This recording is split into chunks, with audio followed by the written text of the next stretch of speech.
안녕하세요 여러분, 정직과 신뢰의 법무법인 저스티스의 지영준 변호사 윤상 변호사입니다. 우리 변호사들도 요즘에는 연예인 시대가 된 것 같습니다. 우리가 글로 또 말로만 하던 것을 이제 영상으로 우리 법무법인 저스티스를 소개하게 됐습니다. 앞으로 많은 관심과 사랑을 부탁드립니다. 우리 법무법인 저스티스는 벌써 10년이 됐어요, 선배님. 예, 그렇게 됐습니다. 그래서 이제 저희들이 10년 전에는 젊음과 필기의 법무법인 저스티스 그랬는데 지금은 정직과 신뢰 또 전문성을 갖춘 법무법인 저스티스로 우리가 이렇게 소개하고 있습니다. 특별히 우리가 오늘은 작년에 법무법인 저스티스에서 수행했던 사건 중에 승소했던 사례를 우리가 소개해 주려고 합니다. 법무법인 저스티스 소개를 안 했네요. 제가 법무법인 저스티스 소개를 안 했네요. 제일 중요한 걸 알아주셔서. 법무법인 저스티스는 일단 이름부터가 저스티스 아닙니까? 법무법인 중에는 제일 좋은 명칭이라고 생각합니다. 율촌보다 나아요, 태평구보다 낫고. 이름이 예사롭지 않습니다.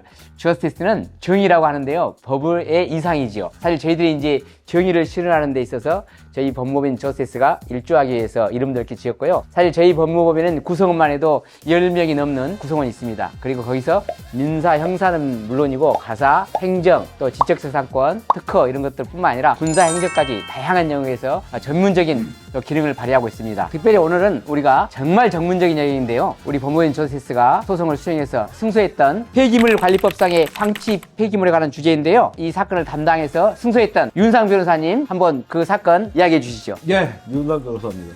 사실 그 해당 사건은 1심과 2심을 저희 저스티스에서 맡지 않은 사건입니다. 그러다 보니까 법률심인 대법원 상고심만 저희가 맡아서 진행한 사건이었는데요. 결과적으로는 방치 폐기물에 관한 새로운 대법원 판결을 쓰면서 1심과 2심에서 원고가 패소한 사건이 3심에서 뒤집힌 이례적인 사건이었습니다.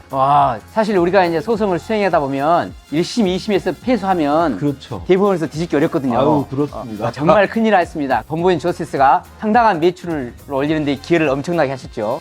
그거는 잘 모르겠고.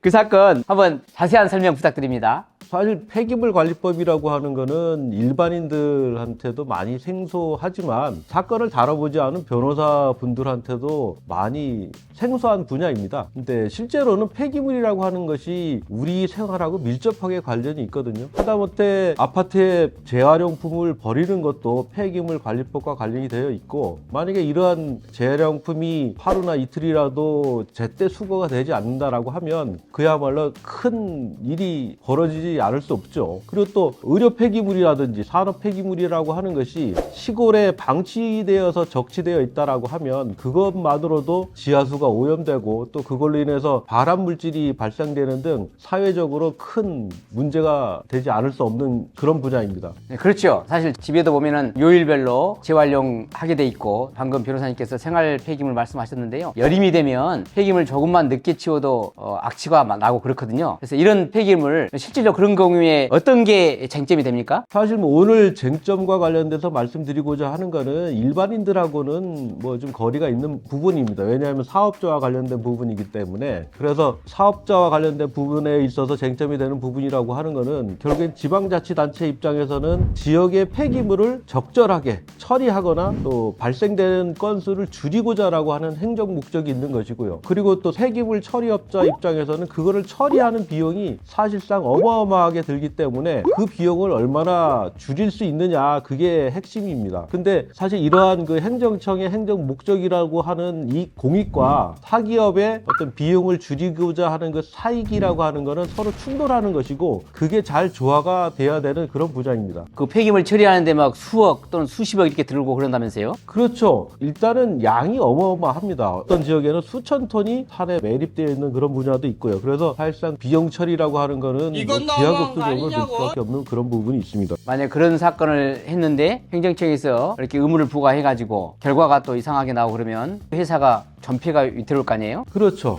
아까도 말씀드렸지만 저희가 그 대법원 사건으로 다룬 회사 입장에서도 폐기물 처리 업체를 인수한 금액은 10몇 분이 안 됐었는데 사실상 폐기물 처리 비용이 32억 7천만 원이라고 하는 어마어마한 처리 비용을 부담하게 되었던 그런 사안이었거든요. 회사가 10억인데 폐기물 처리 비용이 32억이라고요? 그러니까 거의 3배가 넘죠. 그래서 그 회사가 사실 지방에서는 건실하게 중소기업으로 크던 회사였는데 그 건으로 인해서 거의 파산 지경에 이르렀던 그런 사건입니다. 예. 그렇군요. 그러면 저스티스에서 맡았던 사건들 구체적으로 어떤 케이스인지 주로 쟁점이 그런 거였겠죠? 회사에서 인수했는데 그 회사가 존폐가 어려웠다는 그런 사건인데요. 한번 소개 좀 해주시죠. 그래서 그 분야는 일단은 폐기물 관리법이라고 하는 게 너무 복잡하고 난해하다 보니까 행정청 입장에서도 그걸 정확하게 법을 해석을 해서 처벌하기가 쉽지 않습니다. 그러다 보니까 일단은 행정 목적상 처리 의무를 부과하는 경우가 많고요. 근데 또 법원 입장에서도 보면 이게 대법원 판례가 많지 않기 때문에 웬만하면 행정청에 손을 들어줘서 결과적으로는 폐기물 처리업자가 많이 곤란을 겪는 그런 상황입니다. 지금 아까 말씀했던 그 대법원 판결 그 구체적으로 설명을 좀 해주시면 또 이해가 좀 좋을 것 같습니다. 구독자 여러분들이 찾아보기 쉽게 사건 번호는 2021-31429 대법원 판결입니다. 그러면 관련 대법원 판결문 한번 낭독해 드리겠습니다. 판결문 내용 중에 핵심되는 내용만 말씀을 드리겠습니다. 원심 판결 이유 및 기록에 의하면 원고는 경매로 이 사건 폐기물 처리 시설 등을 인수한 다음 허가관청에 폐기물 처리업 허가에 따른 권리 의무의 승계 신고를 한 바 없고 폐기물 처리업과는 관련이 없는 사업을 영위하고 있는 사정을 알 수 있다. 이러한 사실관계를 앞서 본 법리에 비추어 보면 원고는 경매를 통하여 허가에 따른 권리 의무를 승계한다고 볼 수 없고 따라서 법 제40조 3항에 정한 방치 폐기물 처리 명령의 수범자가 될 수 없다. 그런데도 원심은 원고가 허가에 따른 권리 의무를 승계하였다는 전제에서 법 제40조 3항에 근거한 이 사건 처분이 적법하다고 판단하였다. 이러한 원심의 판단에는 폐기물 처리업 허가에 따른 권리 의무 승계에 관한 법리를 오해하여 판결에 영향을 미친 잘못이 있다. 이를 지적하는 원고의 상고 이유는 이유 있다 라는 내용입니다. 예, 변호사님.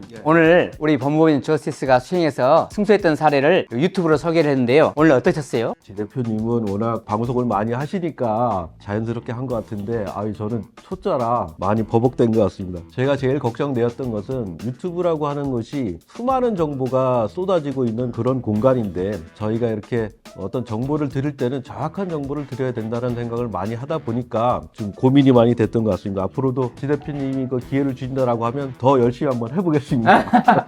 예, 기회 많이 드리도록 하겠습니다. 오늘은요, 이렇게 사회적으로 이슈가 됐던 방치 폐기물에 대해서 이야기를 나누는데요. 이 사례는 폐기물 처리 사업자가 권리 의무를 승계했던 그런 사례인데, 폐기물 관리법을 보면 사업장 폐기물 배출 의무를 승계하는 그런 사례들도 많이 있습니다. 또 폐기물 관리법을 읽어보시면 상당히 전문적인 내용이 필요하거든요. 이렇게 행정사건들은 매우 전문적이고 세세한 내용을 갖추고 있어야 합니다. 흔히들 우리 의사 선생님들이 말할 때 전문가와 상담하세요 이런 말 많이 하지 않습니까? 그럼 전문가와 상담해야죠. 저스티스와 상담하세요. 저희들이 유튜브로 이렇게 인사를 드렸는데요. 오늘은 여기서 마치고 더 유익한 정보로 인사드리도록 하겠습니다.